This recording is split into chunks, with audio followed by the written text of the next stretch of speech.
This is Tom Duty, middle-aged American living in New Jersey near the Lincoln Tunnel. If you were to visit my website, you would type Howdy Doody into Google. You'll find the correct spelling of the famous puppet. You then combine Tom Duty in a Google search from my site. This message is for Raymond in El Paso. Now, Raymond, I call you by name. It's a common name. If you had had an uncommon name, I would have figured out some nickname for you, maybe by initials. I'm going to show these visuals, and it's very hard for me to tell. That's really central to what we're proposing you do. That's a promotional post-it note, and here is how I place them. At the moment, I am the only one doing this. We are proposing that you become the second person doing it. You are the first one to respond to our ad. Raymond, in this video, I'm going to do a couple of things, including probably show those again when I have some context around them, and then I'll also reread the listing that you applied to. So, Raymond, the idea is simple. We get you started. We find something you want to put as contact information. We put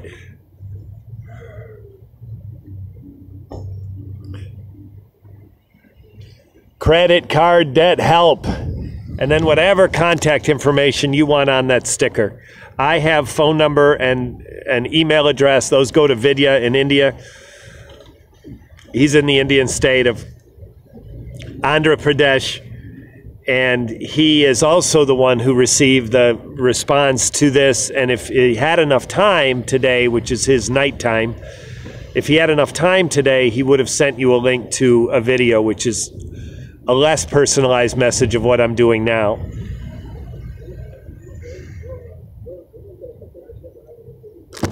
Raymond, it is not, if you think of this as a competitive situation, you're thinking of it wrong.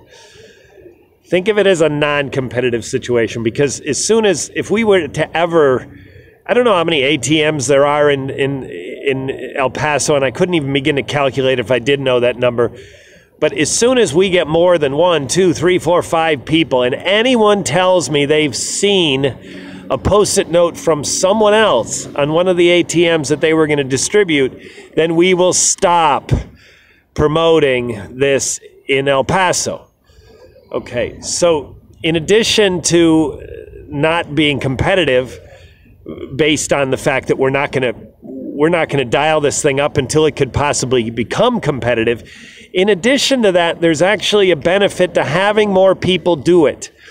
If I distribute this very low budget marketing promotion, and you get 80 of them, the most likely number of calls you're going to get is 0. But if we have 10 of them, that's 800.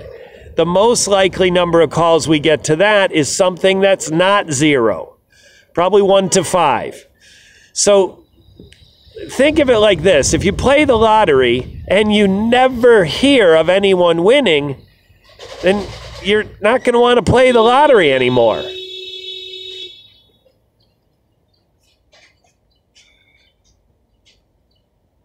So, and again, I repeat, competition is not bad. Competition is good. You have these things. No, I don't want to say competition is good, because it is not competition. There's more people doing the same thing. They are not competing against one another. I'll repeat the 2 reasons why I want you not to think of it that way. Number 3 reasons, because it's not competitive. Number 3, we're going to stop as soon as somebody tells me they've seen a post-it note from someone else on one of their ATMs. From my experience doing this here locally for a couple of months, seeing a post-it note from someone else on an ATM, for me it's impossible. No one else is doing it. But the likelihood of 10 people in my area, and as quickly as the post-it notes disappear, either by trash, janitorial, or someone picking them up, an interested party picking them up, that happens pretty fast. And it's not likely that someone is going to see someone else's note. But if it does happen in El Paso, we're going to stop in El Paso. So if you do get more people, if you help us find more people, this ad is not producing a lot of respondents, Raymond. Now, I don't know how long today Vidya monitored. Today it's nighttime in India, but I don't know how long he monitored his email. But at the time he stopped monitoring email, you were the only respondent. So at this moment, there might be more, but if there are, I don't know it. So again, in the event you get someone else to do this, it would be great. I am not only offering to pay for the initial 80 promotional ATM Post-it note stickers. In addition to that, I'm going to print them, customize to your request, and I'm going to assemble them. I'm going to put the 3 stickers on each of the Post-it notes. I'm going to mail them to you. Adam is the third person I mentioned in the listing, and Adam is going to pay for the shipping. So I'm going to pay for the materials. I'm going to do the grunt work of assembling them. Vidya is going to continue to do the first contact for the campaign in El Paso, and we're going to get these things in your pocket if you're motivated to distribute them.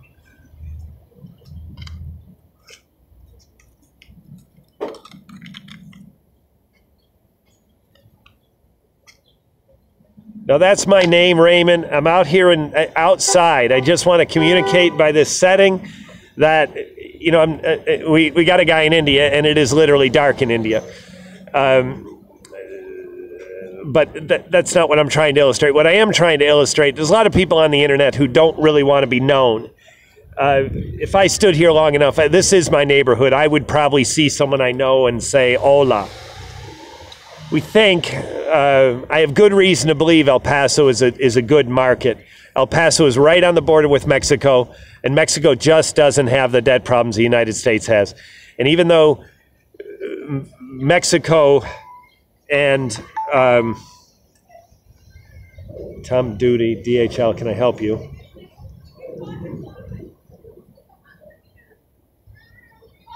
Is it closed? Is it closed? I sent you 2018 Bergen line, right? 2018?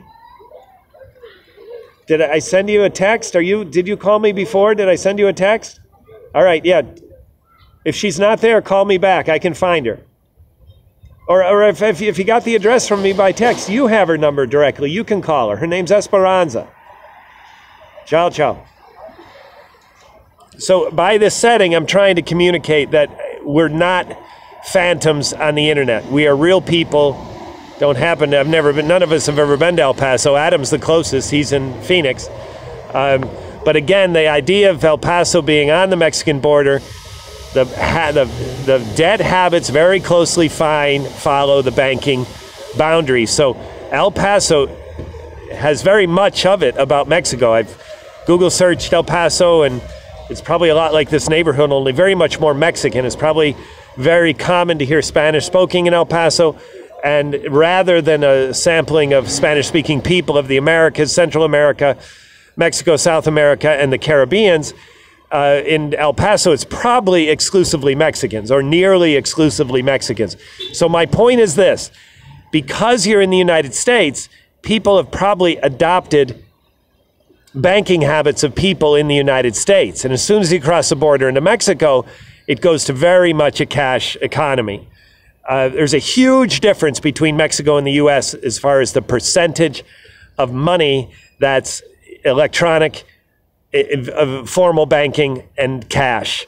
Even the Mexican national metro system in DF in the Mexico City, the people don't even want to pay cash for a swipe card and then swipe. They want to put cash in to a machine for every single ride. I don't know if that's still possible, but I've understood recently it was possible. Maybe I learned when it was just being renovated. But anyways, my point is that El Paso has American debt problems, and being so close to Mexico, you probably have Mexican solutions. I have a feeling where you are, geography in El Paso, that the United States in this debt industry and debt solutions has probably sort of forgotten about El Paso. But meanwhile, the American banking system has not. So you have American banking problems with Mexican solutions. Mexican solutions have no reason to be anywhere near as far advanced as the American solutions because Mexico doesn't have this problem yet, doesn't have it nearly to the extent of the United States. So again, Raymond, all I need to hear from you is that I have to hear from you in such a way that, you know, we're not phantoms on the internet. I want you to not be a phantom in El Paso. I want to have a good sense that if I take the time to make these 80 stickers, you're going to make some modest effort to distribute them over a couple of weeks. This is not a run out and do it now kind of proposal. This is it's full-time work, it's part-time work, and then spare time work. This is spare time work. So Raymond, this has been Tom Duty.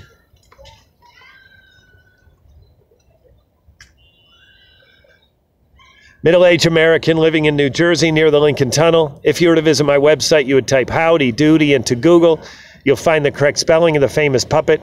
You then combine Tom Duty in a Google search from my site. Thank you for listening. Have a good day, good evening, or restful night's sleep. Ciao.